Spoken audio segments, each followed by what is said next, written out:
Hello friends, आज हम लोग देखने वाले हैं एक प्लाजो की कटिंग जिसमें लंबाई आपका रहेगा 35 इंच का, गोलाई 26 इंच, आसन 13.5 इंच, हिप 36 इंच का, थाई 24 इंच, कमर 28 इंच। ये इतना ही मेजरमेंट है और प्लाजो के लिए लगभग इतने ही मेजरमेंट की आपको आवश्यकता होती है। कटिंग किस प्रकार से करना है ये कंप्लीट मैं पेपर पे समझा रहा हूँ। पेपर पे इसलिए समझाते हैं क्योंकि निशान वगैरह एकदम क्लियर दिखता है। और अगर आपको इस टाइप के पेपर कटिंग्स वगैरह मंगाना है तो डिस्प्ले पे हमारा व्हाट्सअप नंबर चल रहा है, आप लोग पूरी इंक्वायरी कर सकते हैं। प्लाजो, चूड़ीदार, लेडीज़ पैंट और जितने भी प्रकार के सूट हैं उसके पेपर कटिंग्स आप लोग मंगा सकते हैं। यहाँ पर हम लोग सीधा निशान लेंगे। सबसे पहले प्लाजो कटिंग करने के लिए आपके पास बड़ा स्केल छोटा स्केल दोनों होना चाहिए। तो यहाँ पर अभी हमारा काम छोटे स्केल से चल जाएगा। छोटा स्केल लेते हैं, सीधा निशान इस प्रकार से।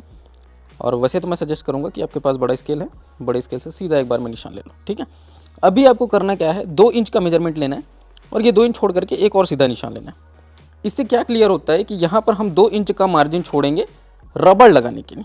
ठीक है, रबड़ लगाने के लिए लगभग 2 इंच का मार्जिन हम यहाँ पर छोड़ देंगे। उसके बाद यहाँ से आपको लेंथ लेना है नीचे वाले निशान से।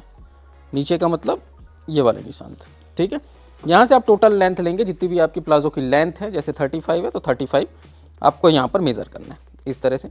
और 35 जैसे ही आप मेज़र करोगे उसके बाद ये वाला जो निशान है इसको सीधा इस प्रकार से आगे बढ़ाना है। अब यहाँ पे आप लोग क्वेश्चन हो सकते हैं कि क्या नीचे भी मार्जिन छोड़ना पड़ेगा? तो बिल्कुल, फोल्ड करने के लिए तो आपको मार्जिन छोड़ना ही पड़ेगा।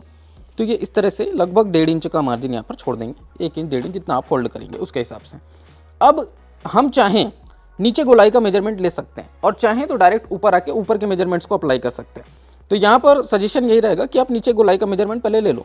जैसे मान लो गोलाई कितना है 26 इंच का, तो उसका हाफ करके 13 इंच का निशान लगाओगे, क्योंकि गोलाई का मतलब कंप्लीट गोलाई होता है और यहाँ पर आपको हाफ निशान लगाना है। ये सेम कटिंग आप कपड़े पर कर सकते हो। ऐसा नहीं कि मैं पेपर पर बता रहा हूँ तो आपको पेपर पे करना है, आप डायरेक्ट कपड़े पर कर सकते हैं। मैं अपनी सहूलियत के हिसाब से आपको समझाने के लिए, निशान वगैरह क्लियर दिखे इसके लिए ये करता हूँ। तो 13 इंच का ये निशान हो गया। उसके बाद आधा इंच आपको मार्जिन के तौर पे और छोड़ देना।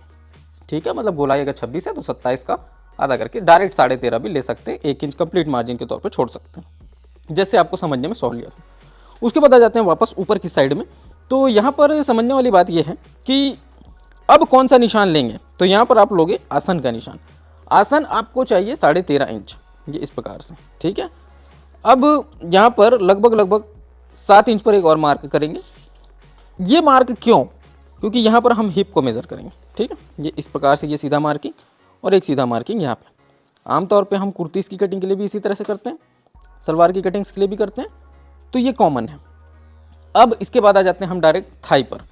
थाई 24 इंच का है। अब यहाँ पे प्रश्न ये भी होगा कि 24 इंच है तो हम क्या इसमें लूज ऐड करेंगे? तो बिल्कुल आपको लूज ऐड करना चाहिए, क्योंकि आपने बॉडी से मेजरमेंट लिया है। अगर आपने सूट से मेजरमेंट लिया है फिर भी आपको लूज ऐड करना पड़ेगा। देखो, सूट से भी अगर मेजरमेंट लोगे तो 1 इंच का लूज आप ऐड कर सकते हैं, कोई प्रॉब्लम नहीं है। जैसे थाई कितना है 24। ठीक है, अगर थाई आपका 24 है तो उसका हाफ कितना होगा 12 इंच। हमने मार्जिन के तौर पे यहाँ पे आधा इंच एक्स्ट्रा जोड़ दिया। कंप्लीट थाई में 1 इंच और हाफ में आधा इंच। अब आ जाते हैं हिप पर। तो हिप आपका कितना है 36 इंच। यहाँ पर डायरेक्ट आप क्या लोगे, चौथा हिस्सा लोगे, तो कितना हो जाएगा 9 इंच। अब यहाँ पर एक मज़ेदार प्रश्न और है कि क्या हिप पर भी हमको लूजिंग छोड़ना पड़ेगा? तो बिल्कुल छोड़ना पड़ेगा। आप यहाँ पर 2 इंच प्लस कर सकते हैं। देखो, यहाँ पर एक चीज़ क्लियर कर रहा हूँ कि जैसे 36 हिप था तो हमने उसका चौथा हिस्सा लिया, ये कितना हो गया 9 इंच। अब 2 इंच और प्लस कर रहे हैं, मतलब हम कंप्लीट हिप में 8 इंच की लूजिंग ऐड कर रहे हैं, 8 इंच एक्स्ट्रा दे रहे हैं।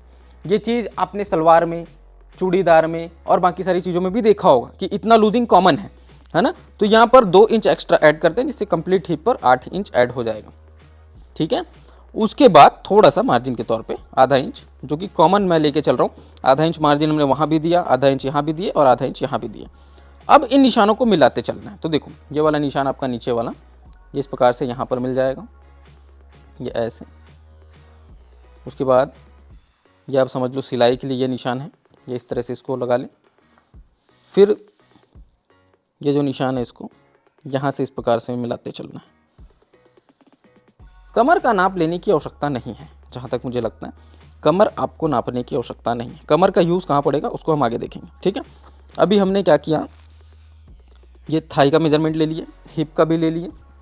अब क्या करना है, वगैरह की कटिंग जो है इसको हम कंप्लीट काट लेते हैं, उसके बाद देखेंगे। बस इतना ही है इसमें और कुछ खास नहीं है, बहुत ही सिंपल है। प्लाजो मतलब पेटीकोट से भी ये सरल हो जाता है। ये इस तरह से यहाँ से काटते हुए चलना है। और जैसे मैंने कहा, अगर आप लोग को पेपर कटिंग्स वगैरह मंगाना है, इसके डिस्प्ले पे हमारे व्हाट्सअप नंबर चल रहा है, आप लोग उसकी इंक्वायरी कर सकते हैं कंप्लीट। और कैश ऑन डिलीवरी पे 100% फिटिंग गारंटी के साथ आप लोग इसको मंगा सकते हैं।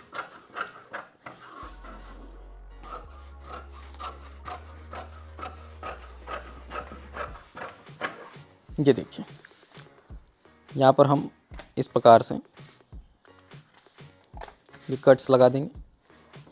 अब जैसे मैंने कहा, कमर के लिए मेजरमेंट की आवश्यकता क्यों है, क्यों हमने कमर का नाप लिया, तो देखो कमर है 28 इंच का, ठीक है। हमने यहाँ पर नापा नहीं, क्यों नहीं नापा, क्योंकि ऊपर रबड़ लगना है।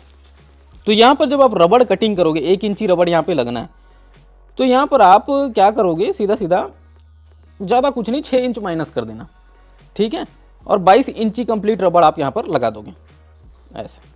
बस इतना सा यहाँ पर काम है कमर का, कि कमर में हम माइनस करेंगे, इसलिए हमको कमर का मेजरमेंट चाहिए। इसके अलावा यहाँ पर और कुछ बताने लायक नहीं है। एक चीज़ और रह गया, जो कि है मियानी। मियानी की कटिंग आपको करनी है, जो कि बेसिक सलवार में जिस तरह से मियानी लगता है बिल्कुल वैसा ही लगेगा। आपको पहले तो एक सीधा निशान लेना होगा, ये इस तरह से। उसके बाद मियानी की जो हाइट होगी आपकी अप्रॉक्स 7 इंच, 6.5, 7, उससे ज़्यादा नहीं। और यहाँ पर 2.5 इंच लगभग। फिर आपको इसको मिला देना है और नीचे हल्का सा राउंड शेप दे देंगे मिलाने के बाद। कैसे, ये इस तरह से। और उसको कटिंग करके निकाल लेना है।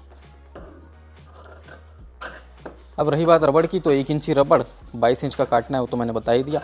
तो यहाँ पर समझने वाली बात क्या है कि अगर आपका ये मेजरमेंट नहीं है, कोई और भी मेजरमेंट है, तो आप इस कंप्लीट टेक्निक को अप्लाई कर सकते हैं।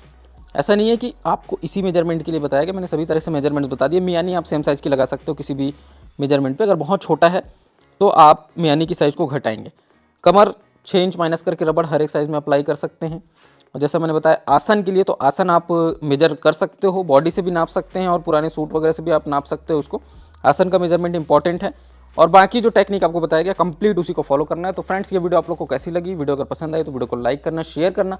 और इस तरह के कौन कौन से सूट के टॉपिक्स पे आप लोग वीडियो देखना चाहते हो, ये मुझे कमेंट करके जरूर बताना। सिलाई के वीडियो के लिए इंटरेस्टेड हो तो सिलाई के वीडियोज़ के लिए भी बताओ कंटिन्यूसली। फिर सिलाई की वीडियोज़ ही हम लेकर के आएंगे।